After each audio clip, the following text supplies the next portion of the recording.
Hello friends, welcome to RSS Test. So ಇನ್ನೂ ಯಾರು ನಮ್ಮ ಚಾನಲ್ ಸಬ್ಸ್ಕ್ರೈಬ್ ಆಗಿಲ್ಲ ದಯವಿಟ್ಟು ಸಬ್ಸ್ಕ್ರೈಬ್ ಮಾಡಿ ಅಂತ ಹೇಳ್ತಾ, ಫಾಲೋ ಮಾಡಿ ಅಂತ ಹೇಳ್ತಾ ಬನ್ನಿ ನಾವು ವಿಡಿಯೋ ಸ್ಟಾರ್ಟ್ ಮಾಡೋಣ. ಸೊ ನೀವು ನೋಡ್ತಾ ಇದ್ದೀರಾ ಇಲ್ಲಿ ಇದು ಬಂದ್ಬಿಟ್ಟು EOT crane panel. We call it as general arrangement. So ನೀವು ನೋಡ್ತಾ ಇದ್ದೀರಾ ಇಲ್ಲಿ ಟ್ರಾನ್ಸ್ಫಾರ್ಮರು. ನಾವು ಟ್ರಾನ್ಸ್ಫಾರ್ಮರ್ ಏನಕ್ಕಪ್ಪ ಬೇಕು ಅಂದರೆ ಇಲ್ಲಿ ಮುಖ್ಯವಾಗಿ EOT ಕ್ರೇನ್ಗಳಲ್ಲಿ ಸೊ ಕ್ರೇನು ತುಂಬ 100 ಮೀಟರ್ 50 ಮೀಟರ್ಸ್ ಮುಂದೆ ಹಿಂದೆ ಓಡಾಡ್ತಾ ಇರುತ್ತೆ. ಸೊ ಅಲ್ಲಿ ನಾವು ಬಸ್ ಬಾರ್ ಯೂಸ್ ಮಾಡಿರ್ತೀವಿ. ನಮ್ಮ ಪ್ರೀವಿಯಸ್ ವಿಡಿಯೋಗಳಲ್ಲಿ ಬಸ್ ಬಾರ್ ಬಗ್ಗೆ ನಾನು ಹೇಳಿದ್ದೀನಿ, ತೋರಿಸಿದ್ದೀನಿ.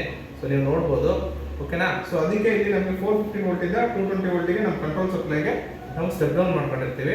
ಸೊ ಇಲ್ಲಿ ನೋಡ್ತಾ ಇದ್ರೆ ಇಲ್ಲಿ ಸ್ವಿಚ್ ಗೇಟ್ಸ್ ಅಂದರೆ MCBಗಳು ಯೂಸ್ ಮಾಡಿದ್ದೀವಿ. ಮತ್ತು ಇದು ಈ ಡಿವೈಸ್ ಬಂದ್ಬಿಟ್ಟು ಸಿಂಗಲ್ ಫೇಸ್ ಪ್ರಿವೆಂಟರ್ ಅಂತ. ಅಂದರೆ ಏನಾದರೂ ಫೇಸ್ ಲಾಸ್ ಆಯಿತು ಅಂದರೆ ಅಥವಾ ಫೇಸ್ ಏನಾದರೂ ಇಂಟರ್ಚೇಂಜ್ ಆಯಿತು ಅಂದರೆ ಇದು ನಮಗೆ ಪ್ರೊಟೆಕ್ಷನ್ ಮಾಡುತ್ತೆ. ಸೊ ನೆಕ್ಸ್ಟ್ ಬಂದ್ಬಿಟ್ಟು ಕಾಂಟ್ಯಾಕ್ಟರು. ನೆಕ್ಸ್ಟ್ ಇದು ಬಂದ್ಬಿಟ್ಟು ಡ್ರೈವು. ಸೊ ನಾವು ಇದರಲ್ಲಿ ಕ್ರೇನ್ದು ಸ್ಪೀಡನ್ನು ವೇರಿ ಮಾಡ್ತೀವಿ. ಮತ್ತು ಇದರಲ್ಲಿ ಆಕ್ಸಲರೇಷನ್, ಡಿಸಲರೇಷನ್ ಅಂತೆಲ್ಲ ಬರುತ್ತೆ.